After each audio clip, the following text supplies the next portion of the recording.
প্ৰিয় কৃষক বন্ধু, আজি আমাৰ ষ্টুডিঅ'ৰ মজিয়ালৈ আমন্ত্ৰণ জনাই আনিছোঁ নগাঁও কৃষি বিজ্ঞান কেন্দ্ৰৰ সামূহিক বিজ্ঞানৰ বিষয়বস্তু বিশেষজ্ঞা ডক্টৰ আছফিকা ইছলামক।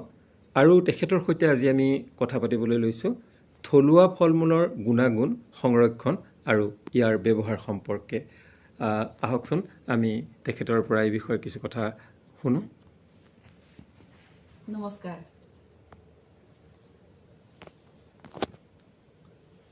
নমস্কাৰ।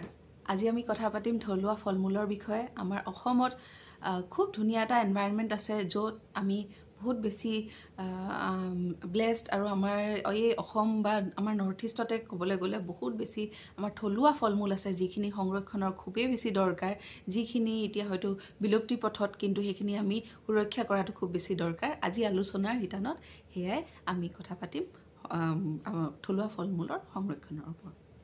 আচলতে থলুৱা ফল মূল বুলি ক'লে আমি সাধাৰণতে কি বুজোঁ? থলুৱা ফল মূল আচলতে কি হয়, আমাৰ যিখিনি আমি এতিয়া অসমত পাওঁ, যেনে কৰ্দৈ, কৰ্জা টেঙা, পনিয়ল, তাৰপিছতে মধুৰিআম, পৰামলখি, আমলখি, এনেকুৱা অমৰা, এনেকুৱা ধৰণৰ সকলোবোৰ বস্তু, বিলম্বী টেঙা খুব নগাঁৱত পোৱা যায়। এনেকুৱা ধৰণৰ সকলোবোৰ যোনবোৰ থলুৱা অকল আমাৰ মাটিত পোৱা যায়, এই সকলোখিনি বস্তু খুব বেছি নিউট্ৰিচিয়াছ, খুব বেছি পুষ্টিদায়ক। আৰু সেইখিনি পুষ্টিটো আচলতে আমি যদিও জানিছিলোঁ, এতিয়া আমি পাহৰিছোঁ বা আমাৰ নতুন প্ৰজন্মই এইটো কথা নজনা হৈছে। আমি এইটো এৱাৰনেছ আনিব লাগিব আমাৰ নতুন প্ৰজন্মৰ আগত।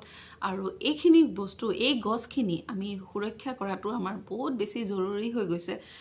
কাৰণ মানুহে গছ, তেনেকুৱা থলুৱা ফল মূলৰ গছ কাটিছে, কিন্তু ৰোৱা কোনো নাই। এই কথাখিনি আমি আচলতে ডিছকাছ কৰিবলগীয়া। এইখিনি এৱাৰনেছ আমি মানুহৰ মাজত, সজাগতাটো আমি আনিবই লাগিব আমাৰ অসমৰ কৃষকৰ মাজত বা আমাৰ অসমৰ ৰাইজৰ মাজত। আৰু ইয়াৰ গুণাগুণ খুবেই বেছি, বহুত ধৰণৰ বেমাৰৰ পৰা আমাক বেমাৰ ফাইট কৰিবৰ কাৰণে, বেমাৰ ৰোধ কৰিবৰ কাৰণে আমাক সহায় কৰে। ইয়াৰ যিখিনি এণ্টি অক্সিডেণ্টছ থাকে, যিখিনি ভিটামিনছ থাকে, যিখিনি মিনাৰেলছ থাকে, এই সকলোখিনি আমাৰ এই থলুৱা যিখিনি ফল মূল আছে এই সকলোবোৰত পোৱা যায়। আৰু এইখিনি কথা আমি আজি ইলাবৰেটলি পাতিব লাগিব। আজিকালি প্ৰায় দেখা যায় যে এগ্ৰ' প্ৰচেছিং বুলি কয় এটা কথা চলি আছে। এই এগ্ৰ' প্ৰচেছিং মানেনো কি? এই বিষয়ে অকণমান কওকচোন। এগ্ৰ' প্ৰচেছিংটো এটা এনেকুৱা বস্তু, মানে এগ্ৰিকালচাৰ যিখিনি আমি পাওঁ, ধৰি লওক আমি খেতি কৰিলোঁ, খেতি ফচলটো আমি বিকিলোঁ মাৰ্কেটত, কিন্তু খেতি আমি বহুত বেছি খেতি যেতিয়া কৰোঁ, আমি সেইখিনি পষ্ট হাৰ্ভেষ্ট টেকন'লজিজ কিছুমান, যিখিনি আমি খেতিৰ পিছৰ সেইখিনি আমি সংৰক্ষণ কৰোঁ, তাক প্ৰচেছিং কৰি তাক সংৰক্ষণ